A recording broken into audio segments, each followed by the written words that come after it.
JJP विधायक देवेंद्र बबली ने आखिरकार किसानों से माफी मांग ली है। किसानों के प्रदर्शन के बाद जेजेपी विधायक की तरफ से ये माफी मांगी गई है। उनका ये कहना है कि मैं अपने शब्दों को वापस लेता हूं। किसानों ने विधायक पर बदसलूकी करने का आरोप लगाया था। विधायक से माफी मांगने को लेकर किसानों ने प्रदर्शन किया। तो तस्वीरें दिखा रहे हैं आपको, दो तस्वीरें आपके सामने। एक तस्वीर जहां पर किसानों की तरफ से थाने का घेराव किया गया है, तो दूसरी तस्वीर पुलिस की सख्ती की भी है कि पुलिस ने भी थोड़ी सख्ती बरती है। टोहाना की तस्वीरें हैं जहां पर आप देख सकते हैं कि किस तरीके से जेजेपी विधायक किसानों पर भड़कते हुए नजर आए थे। किसानों की तरफ से जेजेपी विधायक का घेराव किया गया था और इसके बाद जेजेपी विधायक भी किसानों के साथ यहां पर बदसलूकी करते हुए नजर आए थे, भाषा की मर्यादा को भूलते हुए नजर आए थे, जिसके बाद अब देवेंद्र बबली ने किसानों से माफी मांग ली है। किसानों के प्रदर्शन के बाद ये माफी मांगी गई है। देवेंद्र बबली का ये कहना है कि मैं अपने शब्दों को वापस लेता हूं।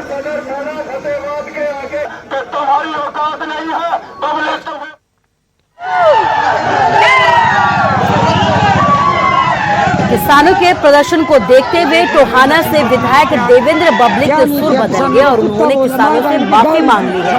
उनका ये कहना है कि 1 जून को उनके साथ जिन लोगों ने जो कुछ भी किया उन्हें वो माफ करते हैं। घटना के वक्त मेरे मुंह से जो भी शब्द निकले वो शोभनीय नहीं थे। मैं उन शब्दों को वापस लेता हूँ और खेद प्रकट करता हूँ। घंटों चली बैठक के बाद ये सहमति बन पाई है। काबिले गौर है कि 1 जून को टोहाना में जेजेपी विधायक देवेंद्र बबली का जोरदार प्रदर्शन किया गया था, जिसमें किसान और विधायक आपस में भिड़ गए थे और उसके बाद से ही ये पूरा विवाद शुरू हो गया। तो पहले ये पूरा मामला शुरू हुआ 1 जून से, जहां पर किसानों ने घेराव किया और इस घेराव के बाद देवेंद्र बबली किसानों के ऊपर भड़कते हुए नजर आए थे, भाषा की मर्यादा को भूलते हुए नजर आए थे। देवेंद्र बबली का ये आरोप था कि किसानों ने उनके ऊपर जानलेवा हमला किया है, उनके निधि सचिव को भी घायल किया है, उनकी गाड़ी के साथ तोड़फोड़ की है। ऐसे में उनकी तरफ से भाषा की मर्यादा को भूला गया, तो वहीं किसानों ने इसका पुरजोर तरीके से विरोध किया, माफी की मांग की, जिसके बाद अब देवेंद्र बबली ने किसानों से माफी मांगी है।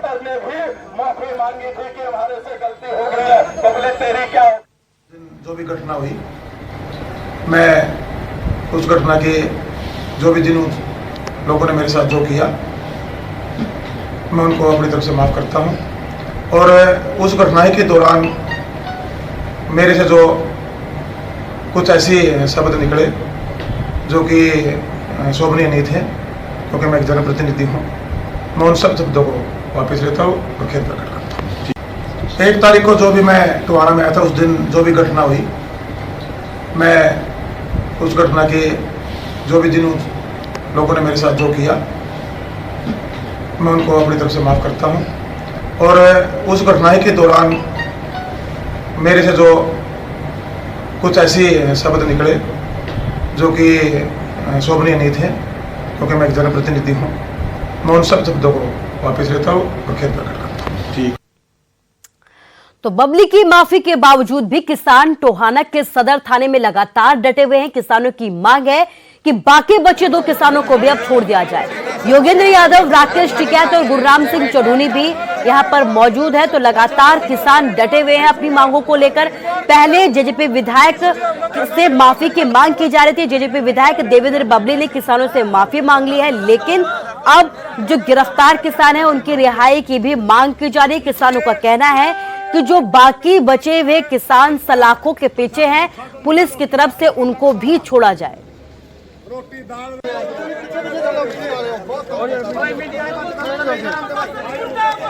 परमजीत सिंह हमारे साथ फोन लाइन से जुड़ गए हैं। परमजीत, आपसे ये जानना चाहूंगी कि अभी क्या स्थिति है, क्या किसान अभी भी लगातार वहां पर डटे हुए हैं?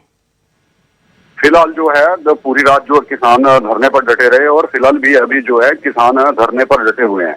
किसानों का कहना है कि जब तक गिरफ्तार किसानों की रिहाई नहीं होगी तो तब तक ये धरने पर डटे रहेंगे। और आज जो है हजारों की संख्या में किसानों के फिर से सदर थाना में पहुंचने की उम्मीद लगाई जा रही है। जी परमजीत, इस तमाम जानकारी के लिए आपका शुक्रिया। तो लगातार किसान डटे हुए हैं टोहाना सदर थाने के बाहर, किसानों का जमावड़ा लगा हुआ है। अब किसानों की मांग है कि जो गिरफ्तार किसान हैं उनको भी रिहा किया जाए।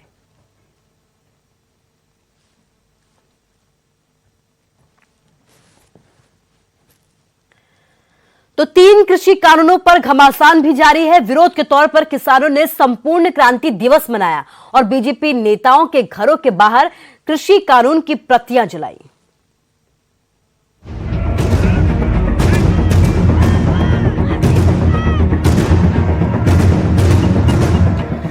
5 जून 2020 को ही केंद्र सरकार कृषि कानूनों पर अध्यादेश लेकर आई थी, लेकिन 1 साल बाद भी परिस्थितियां नहीं बदली। 3 कृषि कानूनों के विरोध में किसानों ने संपूर्ण क्रांति दिवस मनाया। पंजाब से लेकर हरियाणा तक जगह जगह कृषि कानूनों की प्रतियां जलाई। पंचकुला में तो किसानों को पुलिस की लाठियां भी खानी पड़ी। दरअसल किसान विधानसभा अध्यक्ष ज्ञानचंद गुप्ता के घर का घेराव करने जा रहे थे, लेकिन बैरिकेडिंग तोड़कर आगे बढ़ रहे किसानों को पुलिस ने डंडे के बल पर रोका। पानीपत में भी पुलिस और किसानों के बीच झड़प हुई। किसान बीजेपी सांसद संजय भाटिया के घर के बाहर कृषि कानूनों की प्रतियां जलाने पर अड़े थे। हालांकि पुलिस से धक्का मुक्की के बावजूद किसान अपनी रणनीति में कामयाब रहे और उन्होंने जबरदस्ती कृषि कानूनों की प्रति जलाकर संपूर्ण क्रांति दिवस मनाया। किसानों के मुताबिक कृषि कानूनों को रद्द होने तक उनका आंदोलन यूं ही चलता रहेगा।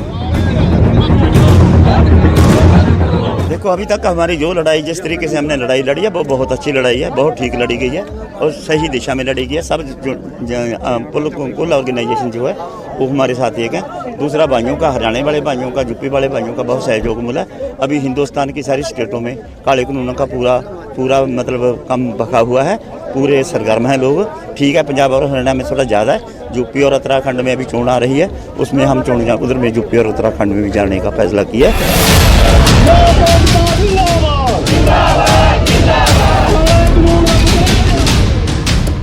इधर कांग्रेस ने मोदी सरकार पर वार करते हुए 3 कृषि कानूनों को रद्द करने की मांग की है। दिल्ली बॉर्डर पर आंदोलन करते किसानों को भी 6 महीने से ज्यादा का वक्त बीत चुका है, लेकिन आज तक उन्हें कुछ हासिल नहीं हुआ। देखना होगा कि किसानों की ये लड़ाई और कितनी लंबी चलती है। Bureau report, news 18 Haryana.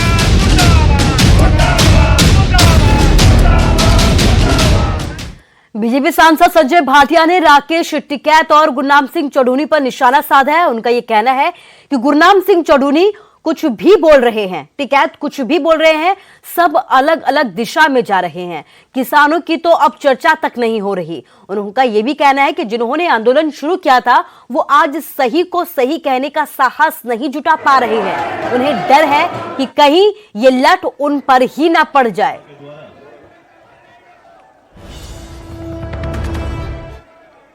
और आज आप देखो विरोधाभास, मेरे को तो देखो जो सोशल मीडिया और मीडिया से नॉलेज मिलती है, गुरनाम सिंह चढ़ूनी कुछ बोल रहे हैं, राकेश टिकैत कुछ बोल रहे हैं, कोई कुछ आ रहा है, कोई किस दिशा में जा रहा है, कोई किस दिशा में जा रहा है। कानूनों की तो चर्चा ही नहीं कर रहे भाई, कानून में क्या गलत हो गया वही समझा दो। हमें नहीं समझाते, हम गलत हो सकते हैं, हम पक्षपाती हो सकते हैं। आप तो मीडिया के लोग तो पक्षपाती नहीं हो। और इसके साथ ही हिमाचल में कोरोना कर्फ्यू 14 जून तक बढ़ा दिया गया है। जो बंदिशें प्रदेश में लागू हैं वो 14 जून की सुबह 6 बजे तक जारी रहेंगी। परिवहन सेवाओं को भी बहाल नहीं किया जाएगा। फिलहाल के लिए प्रदेश में 14 जून तक बसें नहीं चलाई जाएंगी। इसके अलावा सभी शैक्षणिक संस्थानों को भी अभी अनिश्चितकालीन के लिए बंद किया गया है। सरकार की ओर से जारी आदेशों के तहत आगामी आदेशों तक शैक्षणिक संस्थानों को बंद रखने का फैसला लिया गया है।